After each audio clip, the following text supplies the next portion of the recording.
Good evening, friends. Myself, Dr. Nidhi Darbari, on My Education Treasure. In my previous video on NYAYA philosophy, I had discussed about the epistemology, axiology, and metaphysics of NYAYA philosophy. Today, in my present video, I am going to discuss about the methods of teaching, discipline, and teacher-taught relationship in the educational implications of NYAYA philosophy. Methods of teaching. Empirical method.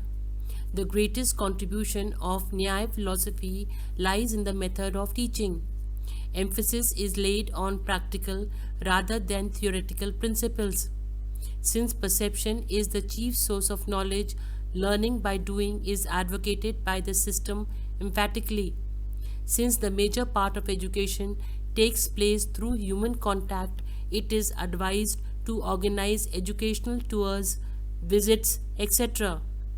The teaching of language with detailed analysis of how words, on account of their inclination, ability, proximity, and import, give meaning to a sentence. This is not only direct but demonstrative method. This system also gives importance to dramatization and the use of audio-visual aids to concretize the abstract phenomena and to make learning interesting and accelerated. Inference is taken help of frequently. On the whole, deductive and inductive method are also resorted to. Project method, discussion, symposium, dialogue, and augmentation and auto-instructional methods are recommended. In subjects like mathematics, analysis and synthesis are applied, and these two are again the dimensions of inference. Analogy is used in all comparative knowledge. Verbal testimony includes discussion, seminars, group discussion, lecture method, etc. The NYAYA education utilizes both supervised study method and auto-instruction method. It is remarkable that all methods used in the NYAYA of education are problem-centered. The method of logical thinking is applied not to a study of fact but to solve the problem and to form dynamic habits such as of observation, experimentation, discussion, and also the habit of enjoyment. Language teaching as a direct method is meant for symbolic habit. The NYAYA philosophy holds that teacher is the personification of reality for the learner, and he must be a specialist too to invent the method according to the demands of the occasion. On the whole, dialectical method in general embodies all kinds of methods. Discipline. In the NYAYA education, expert scholarship of teachers play dominant role because students are supposed to be psychologically imitating beings. In order that the problem of indiscipline may not arise, it is necessary that it should be by the presence of awe-inspiring teachers. The system does not support the view, spare the rod and spoil the child. In this sense, it recommends the theory of impressionistic discipline. In the pluralistic realism of the NYAYA, a pupil is required to have logical bent of mind and is allowed to exercise his free will. Hence, emancipationistic type of discipline is also given due credit. Pupils' interest and efforts added with discipline is what constitutes the real cause of his learning. The result of education is seen by self-activity by the pupil. Ideal character of student and the establishment of an ideal society being foremost aims of education, all possible knowledge of life and nature is emphasized. The pupil is half spiritual and half material. Hence, he is to be taught how to control himself and nature. Teacher-taught relationship. According to the NYAYA philosophy, the teacher should not only be academically the best but also be morally the most effective. He must have clear understanding of the problems and the capacity of his students and provide such curriculum as may not be a burden on the students. He must see that the student's interest is not only aroused but also strengthened so that he of his own accord show eagerness to learn what is imparted to him. A true teacher must not be an obstruction to the growth of the pupil's personality. The NYAYA philosophy pleads for child-centered education, no doubt, but much of the spade work has to be done by a teacher. As nationalism, so also in pluralistic realism of the NYAYA, education must be according to the interest and aptitude of the student. This process makes students self-reliant. They become analytical and develop their own faculties in the direction advised by the teacher.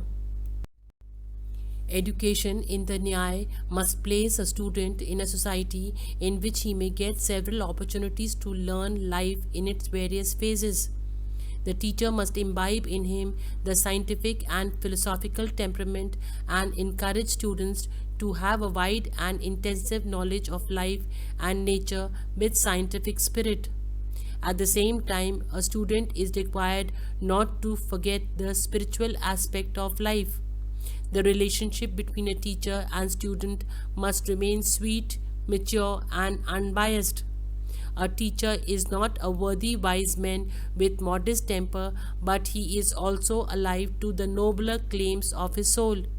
He is supposed to infuse this spirit among the student. It is true that in other realistic systems of education, a child is supposed to be determined. In NYAYA philosophy, a pupil is supposed to be a spiritual being having ethical, religious, and aesthetic potentialities. The teacher is therefore required to guide him in all these aspects. Each student has self-deterministic, self-realizing, and self-integrating tendencies. The teacher has great opportunities to work for the fulfillment of these tendencies.